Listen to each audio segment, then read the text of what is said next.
Graciola e Regina Brito, são ambas da Universidade Presbiteriana Mackenzie, vêm do Brasil a Lisboa para nos oferecer esta comunicação sobre a língua portuguesa. O título desta comunicação é precisamente Língua Portuguesa, Diálogos, Culturas e Integração, e tenho a certeza que vamos hoje aprender muito com as nossas colegas. Sejam bem-vindas. Obrigada por terem aceitado o desafio do professor José Eduardo para apresentarem esta comunicação. Temos aqui na sala vários estudantes de doutoramento em estudos globais, a quem agradeço muito a presença. Obrigada por terem aceitado o nosso convite para assistirem a esta conferência. Sejam todos e todas bem-vindos. Vamos então dar iniciação. Muito obrigada mais uma vez e a palavra é vossa. Então, boa tarde a todos, boa noite também. Já estamos às 18 horas. Agradecemos muito a nossa colega, a professora Helena, que está aqui conosco. Agradecemos também ao professor José Eduardo Franco, que deu essa abertura, essa possibilidade de estarmos aqui para conversar um pouco. E agradecemos também aos estudantes, aos doutorandos que estão aqui para dialogar um pouco conosco. Espero que seja produtivo, que seja um momento de trocas muito boas entre nós, né? Brasil e Portugal. Está comigo aqui a professora Andréa Carapirola, do terceiro, se ela quiser dar uma saudação. Bom, primeiramente, boa tarde, boa noite a todos e todas. Aqui subscrevo as palavras da professora Regina Brito, agradecendo a professora que está conosco, agradecendo ao professor José Eduardo. É uma honra para nós duas estar nesse momento, neste evento tão importante para a língua portuguesa. Então, eu aqui reitero em totem as palavras da professora Regina e esperamos contribuir para avanços nesse diálogo sobre cultura e língua portuguesa. Muito obrigada, professora Regina, por abrir a palavra para mim antes da minha fala. Estamos aqui então, todos juntos. Vamos falar um pouco, né, sobre o português. Antes de mais, eu queria comentar que eu sou da área da língua portuguesa, dos estudos lusófonos, e a professora Andréa é uma parceira da área do direito. E isso é uma questão importante, porque tem a ver com essas palavras que a gente vai trocar com vocês aqui na próxima meia hora, 40 minutos. Então, a gente vai falar um pouco sobre como esse português vai ser muito mais do que uma língua falada por milhões de pessoas pelo mundo, né? Ela conecta pessoas, culturas, histórias, ela atravessa continentes e se torna um espaço de diálogo e de cooperação. É para isso que servem as línguas, né? Então, vamos tentar pensar juntos como essa língua que é tão plural, e essa é uma questão, né? Estamos aqui duas brasileiras, usando uma variedade do português, que é só uma variedade, não é uma outra língua, é a mesma língua, mas é uma língua tão plural que tem variadas manifestações de norma pelo mundo, né? E para falar dessa língua plural que se articula com diálogos culturais diferentes também. Então, é uma mesma língua que traz, né, a possibilidade do diálogo entre culturas, né? E acaba refletindo identidades diferentes também. E, a nosso ver, é um eixo de integração local, quando a gente pensa nos nossos espaços, mas também global, né? Então, o que interessa aqui é pensar um pouco nessa dimensão pluricêntrica do português, que não é só reconhecer as variedades linguísticas, né? Mas que também nos leva a estabelecer uma matriz de diálogo cultural, que é capaz, então, de impulsionar o que a gente chama de integração e de concretizar um potencial transnacional do que a gente chama de lusofonia. Bom, em seguida nós vamos ter depois um exemplo de integração na prática, com o projeto que a professora Andréa vai mostrar para nós. Então, eu vou falar um pouco mais aspectos gerais teóricos e a professora Andréa vai trazer uma prática bem interessante aqui, né, nesse compartilhamento de histórias e de experiências culturais que a gente faz em torno da nossa língua. Então, se tomamos como referência, né, os dados atuais das populações dos países de colonização portuguesa, e a gente fala de colonização portuguesa porque a gente trabalha especificamente com os 8 países, né, da CPLP, e não com os 9, a gente não trabalha com Guiné Equatorial, por conta, né, das questões que nos aproximam dos demais países, é justamente os laços de colonização em língua portuguesa. Então, a gente chega a quase 300 milhões de falantes, né, um número significativo e que ainda nem inclui as comunidades da diáspora, né. E é importante a gente lembrar que nesse contingente enorme, né, de falantes, não existe uma homogeneidade linguística, né? Há diferentes níveis de conhecimento da língua, né, de proficiência dessa língua, formas variadas de presença do português no mundo e do uso do português no cotidiano também.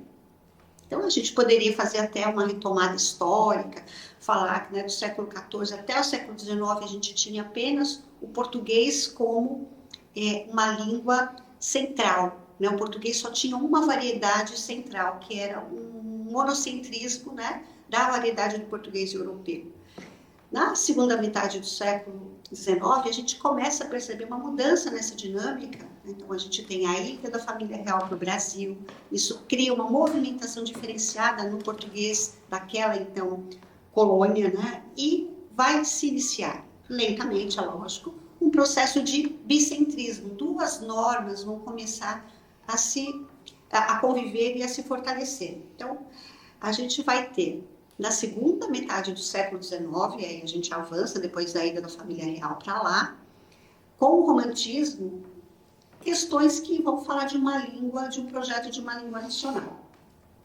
A gente sabe que, pelo menos do nosso ponto de vista, não existe uma língua brasileira, mas existe uma variedade de português brasileiro que vai se consolidar, então, no século XX. Então, no século XX, a gente passa, efetivamente, de um modelo monocêntrico para um modelo bicêntrico da língua. E por que a gente fala disso? A gente fala disso porque está muito na moda uma palavra que é o pluricentrismo, né? Então, a gente precisa lembrar que a gente viveu um momento do monocentrismo, o bicentrismo com 2 normas, e hoje, no século XXI, a gente caminha para a legitimação das diferentes variedades do português. E é isso que dá, de fato, né, a característica, a categorização de uma língua como pluricêntrica, aquela que tem diferentes centros, né? E o que é curioso, que embora isso seja uma novidade, digamos assim, né, do final do século XX e se fortalece no século XXI, esse tipo de consideração já é feito por filólogos como o Celso Cunha, que já nos anos 60 do século XX falava de um caráter pluri do português, né? Ele falava que o português era uma língua própria, tanto de portugueses, quanto de brasileiros, quanto de moçambicanos e de angolanos e assim por diante. Quer dizer, não existia uma capital da língua portuguesa, mas existia uma série de centros da língua portuguesa. Então, isso vai nos remeter a essa ideia da língua ser um território compartilhado, na verdade. E as múltiplas vozes é que vão coexistir e vão se legitimando. Então, tendo em conta que cada variedade nacional do português se forma em diálogo com histórias coloniais, com diferentes línguas locais e práticas culturais diversificadas também, o português que se estabelece em cada espaço se torna relevante para a identidade social de cada um desses espaços, né? E é nessa linha que o Miyakoto, numa entrevista a um jornalista brasileiro em 2014, Luiz Guion, para a revista Época, diz que o português é uma língua viva, não porque ela seja especificamente diferente ou especialmente diferente, mas ela viveu essa coisa que se chama Brasil, vive a África, se está apropriando dela com 5 países africanos que o fazem de modo diverso. Então ele vai, né, ao longo dessa entrevista, falar que as diferenças do português em vários países não são sentidas como um problema, porque elas são, na verdade, apropriações dessa mesma língua. Então, na verdade, são necessários o reconhecimento e a legitimação de todas essas variedades praticadas nos países africanos, que também têm o português como língua, e também vamos falar de Timor-Leste, para a validação do seu caráter pluricêntrico. Então, é nessa perspectiva de uma língua adjetivada que a gente fala de pluricentrismo, e é nessa mesma linha que a gente fala de lusofonia quando a gente fala de lusofonia. Para nós, né, o conceito de lusofonia tem a ver com a diversidade. É uma língua que representa culturas diferenciadas de uma forma muito específica. Então, falar de lusofonia, para nós, né, é ir além de falar de uma língua que domina espaços. Na verdade, são os espaços que se valem de uma mesma língua. Tá? Então, o português, ele não é apenas um instrumento de comunicação. Né? Ele é um recurso de afirmação cultural, de construção de identidades e também, lógico, a gente não pode fechar os olhos para as questões geopolíticas desse português. Eu vou voltar a citar Miyako, mas agora numa outra obra, que é quando ele faz a reflexão sobre as línguas, né, que não sabemos que sabíamos, que todos conhecem, e ele distingue a língua que nos faz ter raiz e lugar, né, que é aquela do cotidiano, do arrumadinho, daquela que nos faz ser asa e viagem, aquela que deixa a gente sonhar, né, a língua da criação. E o pluricentrismo, né, nessa ótica, seria essa capacidade de um falante ser raiz e ter asas ao mesmo tempo, né? E ele vai dizer que o que ele advoga é um homem plural, munido de um idioma plural. É nesse sentido que ele vai falar, né?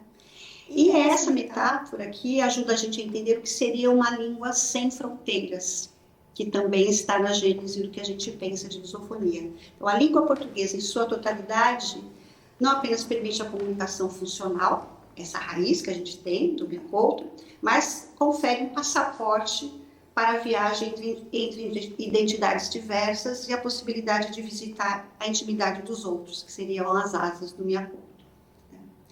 Então, ao transcender a utilidade e tocar a dimensão ontológica da língua, o idioma é um vetor de interculturalidade e de aceitação do outro. Um dos grandes dilemas, tanto do pluricentrismo quanto da lusofonia, é aceitar o outro, aceitar a variedade do outro, aceitar o outro uso que a língua faz. Então, se o pluricentrismo nos mostra essa diversidade, a ideia de lusofonia só vai fazer sentido também quando pensada como um espaço em que a legitimidade da diversidade, dessa diversidade linguística, se articula com projetos de integração, de dinâmica cultural e de cooperação entre os países que compartilham o português como língua oficial. Então, a gente poderia falar, né, também de vários números para falar do lugar da nossa língua. Aqueles números que a gente está acostumado a ver, né, no Dia Mundial da Língua Portuguesa, sempre vem assim, né? É a língua mais falada no Hemisfério Sul, é também a quarta língua mais falada como língua materna, e todos aqueles números que a gente está acostumado a comemorar, a celebrar esse dia, né? Que é uma língua de negócios, a gente esquece disso, né? A sexta língua mais usada nos negócios internacionais, isso é significativo também. Tem uma presença expressiva nas plataformas digitais todas, né? Instagram, TikTok e assim por diante, né? Esses números todos que a gente aprende a olhar e admirar mostram que o português transcende essa função do cotidiano. Não é só a língua do meu contato com o outro, mas ela também é uma língua estratégica. Ela tem um peso cultural, ela tem um peso econômico e ela tem um valor político também. Então, mais do que designar esse conjunto de países que partilham uma língua oficial, a lusofonia para nós é esse espaço de múltiplas culturas que se mostram pela mesma língua. Né? Bom, essa lusofonia, embora o tema não fosse lusofonia, eu não consigo falar de questões da língua portuguesa, da cultura e da integração sem pensar, né, na ideia que a gente tem de lusofonia. Então, por isso que eu evoco assim tanto, né? Então, a lusofonia ela pode ser vista como um projeto de integração e de fortalecimento do português no mundo, né? Claro que a gente sabe também que ela também é um campo tenso, muitas vezes, né, controverso, cheio de questões relativas a poder, a memórias, a gente tem as questões ligadas à colonização, enfim, isso também aparece. Mas a lusofonia só pode fazer sentido mesmo hoje, né? Eu não falo daquele mapa cor-de-rosa, né, que o próprio Eduardo Lourenço já dizia, mas eu falo mais na linha mesmo, né, de um Fernando Cristóvão, que fala do condomínio da língua portuguesa, somos todos condôminos, né? É nesse sentido que a gente fala desse espaço de cultura. Eu articulo a ideia, né, dessa lusofonia com o pluricentrismo, para poder fazer sentido essa lusofonia viável, que é uma lusofonia do múltiplo, que reconhece a diversidade da língua, então, associando essa ideia, né, de pluricentrismo. Então, o português, ele é um ponto de união, mesmo sendo um campo de disputa muitas vezes, né, incorporando culturas diversas em torno de uma história que é comum a todos nós. Mas a gente sabe que, embora evidencie essas tensões e diversidades, elas continuam a moldar os sentidos de mais de 280 milhões de pessoas. Esse que é o grande enigma, né? É a grande chama aí dessa nossa língua. Então, diante disso, é preciso compreender essa lusofonia como uma lusofonia viável, o uso dessa língua viável, que só se sustenta no respeito às diferenças históricas, sociais, culturais, né? E linguísticas, lógico. Então, eu preciso validar a existência de um português moçambicano, de um português angolano, de um português timorense, de um português brasileiro, de um português europeu. É um português que só faz sentido quando adjetivado. A grandeza dessa língua que, mais do que ter fronteiras, ela tem espaços de travessias mesmo, né? A gente se atravessa pela língua portuguesa, mais do que a gente ficar lutando enquanto a uma ideia monocêntrica de língua, ou ir contra uma ideia de lusofonia que seria, e que não pode ser, né, um neocolonialismo, é falar desse português como uma língua cuja variação é vista como naturalidade. Com a mesma naturalidade que eu, estando em Portugal, encontro alguém do norte com expressões, com um sotaque diferente do sul. E quando eu olho para o Brasil ou quando eu olho para Timor, eu vou sentir a mesma coisa. É sobre isso que a gente fala, né?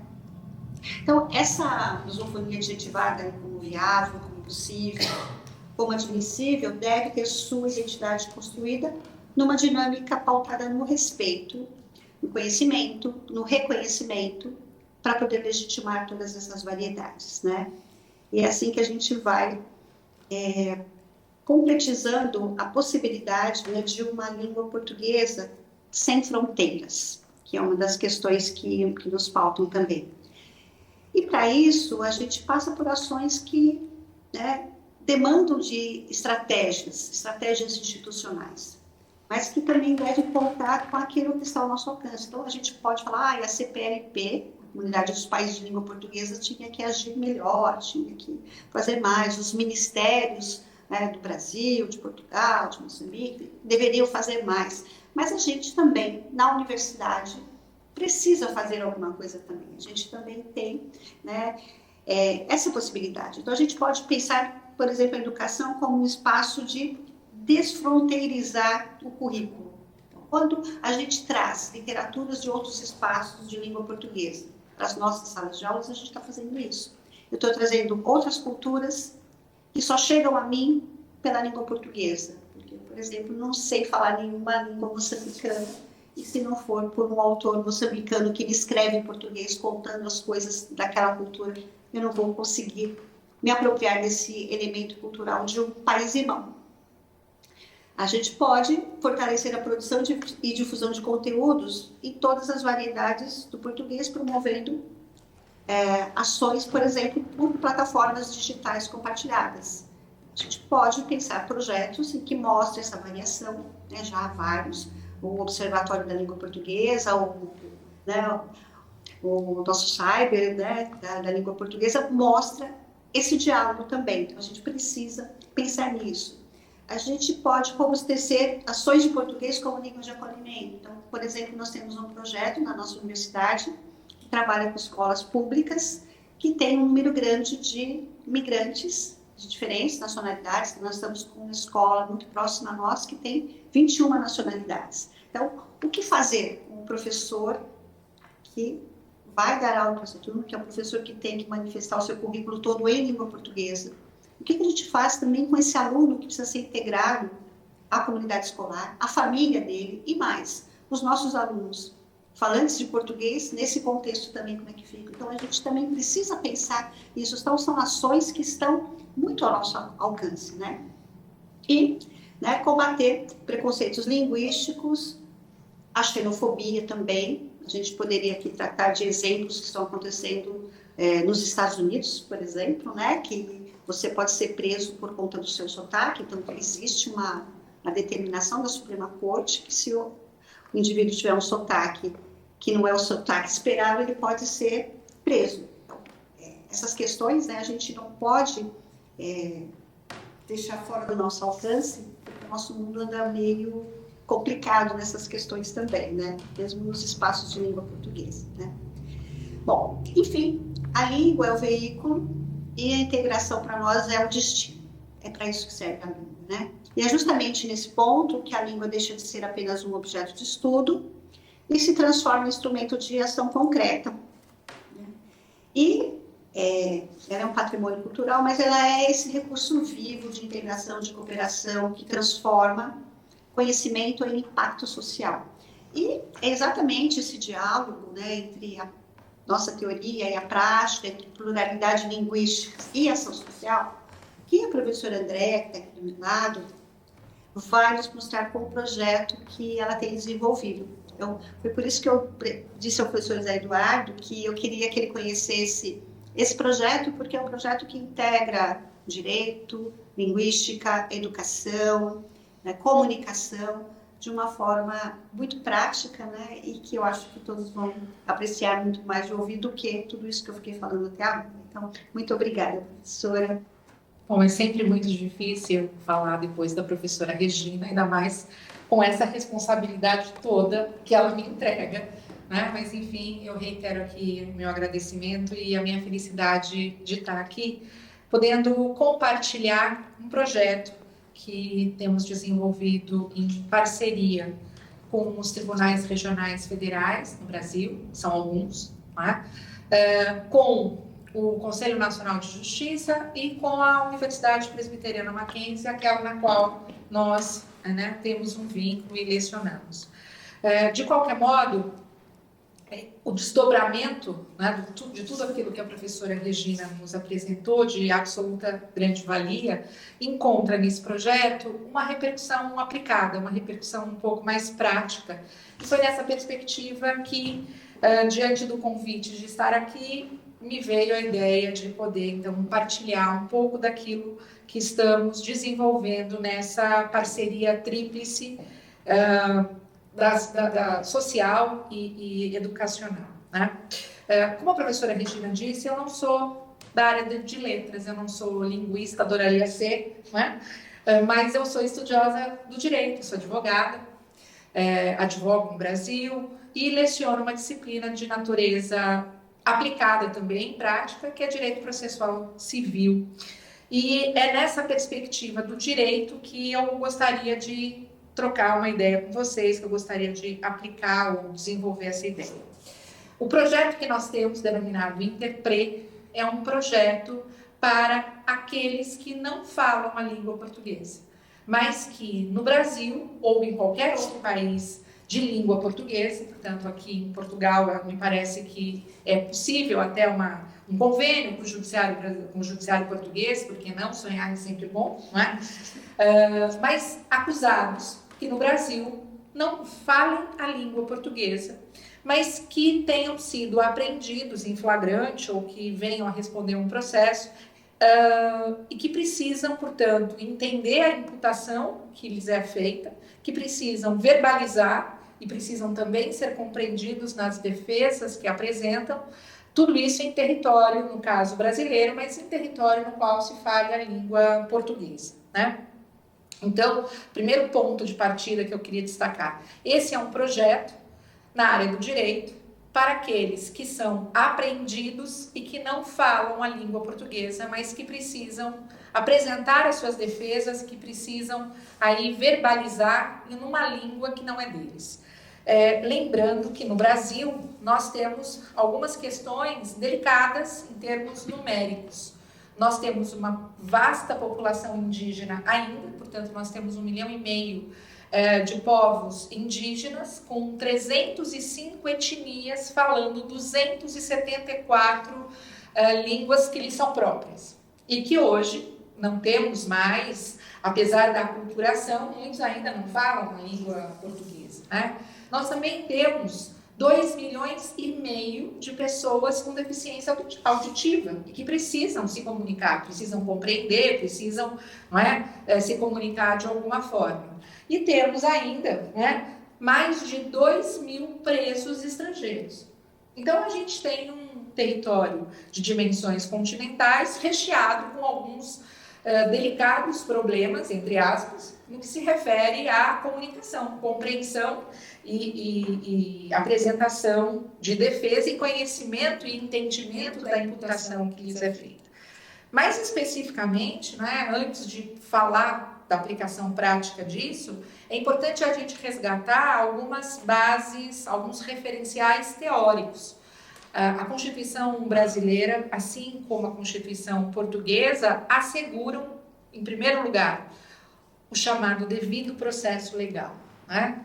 Mas o que vem a ser isso exatamente? O direito que cada cidadão tem de responder a um processo regular, de responder a um processo que desenvolva de forma justa, observadas as regras, observados os princípios, os valores, não é, daquele ambiente, daquela nação, mas esse devido processo legal compreende, acima de tudo, o direito de compreender a imputação, seja na área civil, seja na área criminal, que está sendo feita, e o direito de apresentar uma defesa considerando a imputação, considerando a acusação, porque a gente se defende nos exatos limites daquilo que nos é imputado. Mas para que isso aconteça, e aconteça validamente, é preciso compreender, e a língua é esse veículo tão potente que a professora Regina aqui colocou, que viabiliza esse direito ao devido processo legal, né? Direito é, acima de tudo, linguagem. E linguagem ou também passa pela questão da compreensão, né? Então, partindo desse pressuposto de que todo cidadão, esteja ele, né, aonde estiver dentro do Brasil, essa é a proposta do projeto em território brasileiro, ele tem esse devido processo legal. E esse devido processo legal assegura também uma assistência linguística, que é esse direito que todos têm de compreender e de apresentar uma defesa que possa ser compreendida. Nessa perspectiva, como traduzir isso para aqueles que não compreendem a língua portuguesa? Bom, decorrente desse direito a uma assistência linguística, surge, não é, a necessidade de se entregar ou de se assegurar um intérprete para esses não falantes da língua portuguesa. E quando eu falo em intérprete, eu não estou falando simplesmente no direito a uma tradução, porque o tradutor e o intérprete desenvolvem funções semelhantes, mas que não são coincidentes. Por vezes, há nuances linguísticas. Nós estamos vindo aqui de um evento onde havia diversas nuances linguísticas, né? A própria palavra cadastrar aqui em Portugal tem um sentido diferente do chamado cadastramento no Brasil, né? E brincamos muito sobre isso no evento do qual estamos vindo em Óbidos, que foi excelente dentro dessa perspectiva de língua portuguesa, de integração. Então, é preciso assegurar também que esse indivíduo que não fala a língua portuguesa e tem esse direito à defesa, ele possa o intérprete possa levar a exata compreensão daquela palavra que está sendo aplicada ao juiz, né?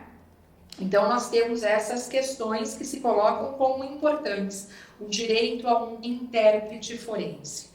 É interessante ainda destacar que essa assistência linguística também decorre da Diretiva 64 da União Europeia, no que diz respeito aqui aos nossos irmãos portugueses, e os tribunais portugueses vêm aplicando isso. No Brasil, a legislação já foi adaptada, embora nós não sejamos signatários de diretivas da União Europeia, mas essa garantia, esse metadireito, que é um direito humano, é um direito constitucional, é um direito transnacional, ele deve ser, portanto, assegurado. A Constituição portuguesa, lá no artigo 20, trata da tutela jurisdicional efetiva, e nessa perspectiva também engloba esse direito de conhecer imputações e responder a elas sendo compreendido. Né?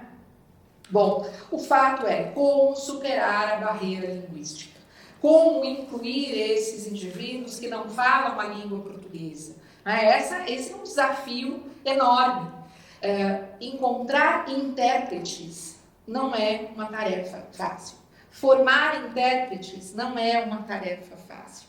E é diante dessa situação delicada que nós estamos desenvolvendo esse projeto no Brasil, a universidade, com estudantes, com pesquisadores, o Conselho Nacional de Justiça dando o apoio para que isso seja realizado, e os tribunais regionais federais, notadamente da terceira região, que engloba São Paulo e Mato Grosso, que tem problemas de fronteira. Então, são inúmeras as apreensões, notadamente de tráfico internacional, de indivíduos que não falam a língua portuguesa e que ali são apreendidos. E, no que diz respeito ao Aeroporto Internacional de Guarulhos, tem outro nome, mas eu não sei exatamente, não me lembro agora, Aeroporto Internacional André Franco Montoro, né, conhecido por nós como Guarulhos, porque ele fica na região de Guarulhos, né, é um alvo dessa problemática. Lá nós temos 5 varas regionais federais, nas quais os indivíduos apreendidos, naquele momento, são levados para uma audiência, né, a chamada audiência de custódia. E eles ali precisam falar. E o juiz precisa compreender. E a gente precisa localizar um intérprete em tempo real. Bom, diante desse cenário, primeiro passo, estamos desenvolvendo cursos para formações de intérpretes. Esse é o nosso próximo passo num projeto de extensão que a Universidade Presbiteriana Mackenzie também pretende desenvolver, também pretende contribuir, e esse é um projeto social. Mas mais do que isso, a localização desses intérpretes em tempo real é bastante delicada.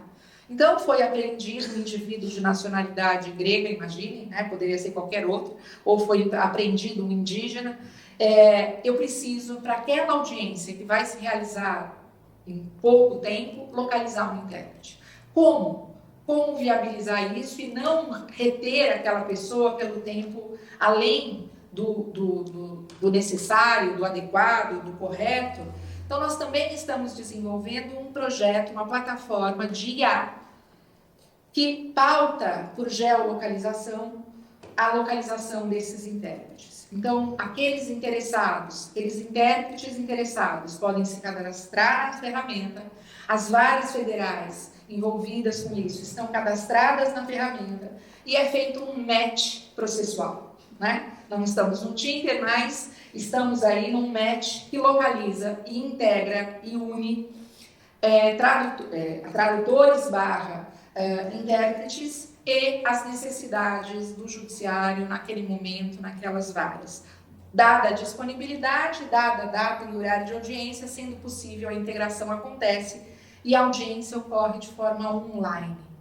E é nisso que estamos trabalhando nesse momento, na finalização dessa ferramenta tecnológica que tem elementos de inteligência artificial, já que estamos num momento de alta procura e demanda tecnológica, por que não? Já que estamos numa universidade, por que não? Por que não utilizarmos professores e elementos que a universidade, né, produz? Esse é um projeto social, de aplicabilidade social, e é uma das funções sociais da universidade contribuir nessa perspectiva, né? Produzir conhecimento útil. Então, estamos aí finalizando a plataforma para que seja possível, para além das fronteiras, utilizar a língua como vetor integrativo.